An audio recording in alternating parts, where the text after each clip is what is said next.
Welcome back. Now, the Labour MP Diane Abbott will tomorrow address what she calls a crisis of masculinity sweeping across Britain in the face of unemployment and recession.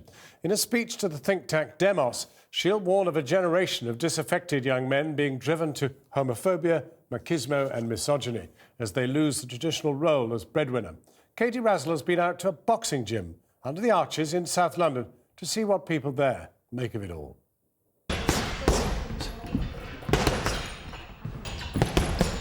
You don't get much more old-school male than a boxing gym. You can smell the testosterone. But here in South London, they're clear what makes a man. I think competitiveness is definitely masculine, strength, being strong. I also feel respect in people. The youngsters who train here learn to channel their aggression in the ring. The men in charge do worry masculinity has taken a knock. I think there's a problem in that young people want to be able to demonstrate their masculinity. They want to be able to show that they're men and that they're tough, but they don't have much of an arena to do that in. The crisis is that lots of fathers aren't interested, and we see that the kids that we work with, the ones whose dads bring them down to the gym, instantly you see they've got more self-esteem, more self-confidence, but it's the ones where you never see the family, and they're sometimes the ones who are struggling and have the real low self-esteem and self-confidence. Here they insist on respect for women, but in the outside world, a heady concoction, including what Diane Abbott calls the pornification of British culture, has thrown up some shocking changes in attitudes. With a lot of the lads that we're working with now, the younger ones, they're coming up and it's acceptable, it's the norm to beat up a woman. If a girl's rude to you, then you give her a slap or you give her a punch, and that's seen as an acceptable thing to do, and that's the most concerning thing for me. I was brought up the old way, open the door for a lady, try and treat a lady like a lady, so they have to treat them like a lady. And at this gym, they're trying to teach youngsters the old way, to use male aggression positively, to find role models they can respect, and to take responsibility for their actions. Perhaps that can provide some answers to the struggles over what makes a modern man. Katie Razzle reporting. Well, now, earlier I spoke to Diane Abbott, who will be making her case to Demos tomorrow, as well as the broadcaster and journalist Sam Delaney. We were also joined from Sheffield by the youth worker Beth Stout, who set up the charity Gold Digger Trust, which works to boost young people's self-esteem. I asked Diane Abbott to set out her case. You've had male abuse of women for centuries. I'm looking at a much broader phenomenon. I think we need a debate about what constitutes masculine identity. When I was a child, my father brought home his wage packet every Friday and gave my mother her housekeeping and gave us our pocket money and a bar of chocolate. And if you'd asked my father to define himself as a man, that is how he would have defined himself, by getting and providing. But with a kind of deindustrialisation and the collapse of blue-collar employment, it's far harder for some men to define themselves in modern society. Well, Sam, you've written a book on fatherhood. I mean, are those fathers still around that bring the wage packet back on a Friday? Well, they do exist alongside numerous other types of man and numerous other types of fathers, which I think is only a good thing. I think that's right, Dan. I think, you know, my grandfather's generation saw themselves, the stereotype was a hard-working breadwinner who was probably quite good with his hands, handy at bicycle maintenance and bleeding the radiators and whatnot. Beth Stout, in Sheffield, you were worried about how boys were behaving towards girls in the city overall, and I'm wondering, that was some 8 years ago when you set up your project. Are you still worried?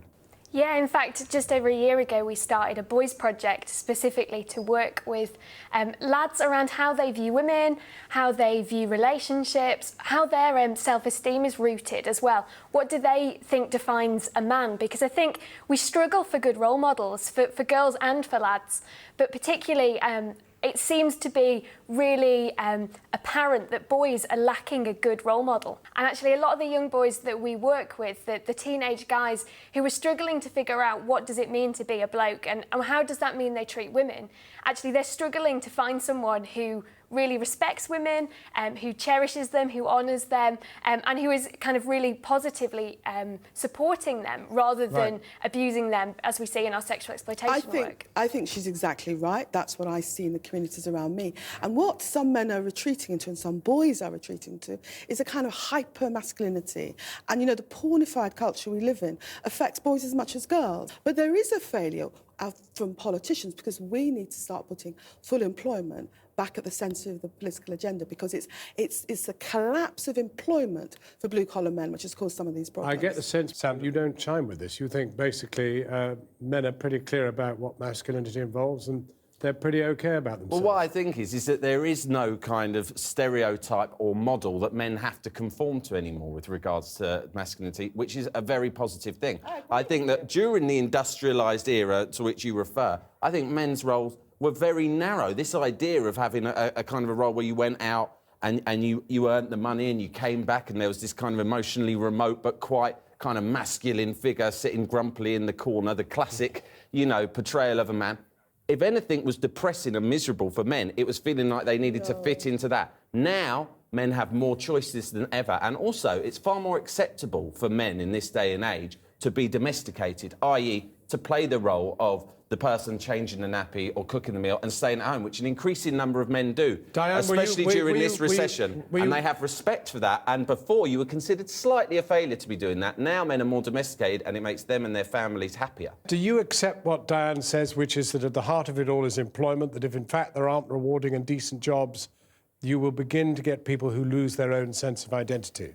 I think it's probably a little simplistic to blame it on one thing, and I don't think that's what Diane's doing either, but I think the young people who we have now, that generation, aren't like the generations that came before, aren't even like my generation just before them, because they've got all sorts of things that are pressuring them, whether that is growing up with a lack of aspiration with jobs, or whether that's actually the influence of pornography and access and social media.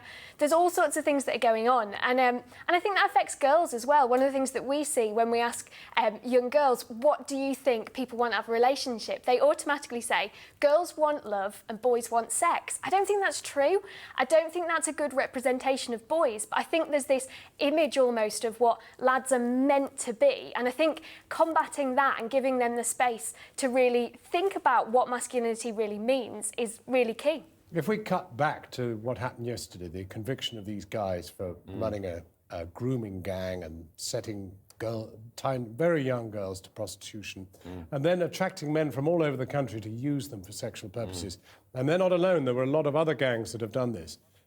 Isn't that a sign that there's been some kind of a failure of masculinity? I don't think... Who needs to do that sort of thing? I think it's a sign that society has some terrible and perverted and corrupt people in it. Just as Diane said at the beginning, there has always been the case. There has always, unfortunately, been cases of men who will exploit women in terrible ways. This is not a crisis of masculinity. If we talk about attitudes towards sex, again, I would say that we're probably in a better place now as regards young men than ever before, because whilst you don't endorse a lot of the kind of extreme pornography that is available online, the fact that there are less taboos and more information that young people can be exposed to from an early age means there is less repression, less confusion, you know, and young people tend to be more relaxed. Now, whilst there may be people who go off the rails... Diane is definitely disagreeing with you here. Do you know that the age when a young boy can see hardcore pornography online has dropped down to 11?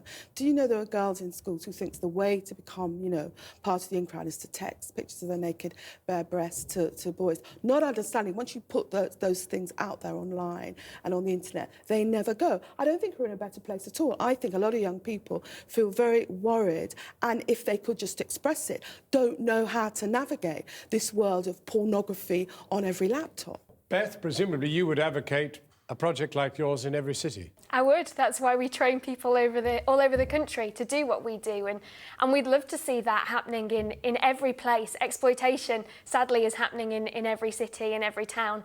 Beth Stout, Diane Abbott, Sam Delaney, thank you both, all three, very much indeed.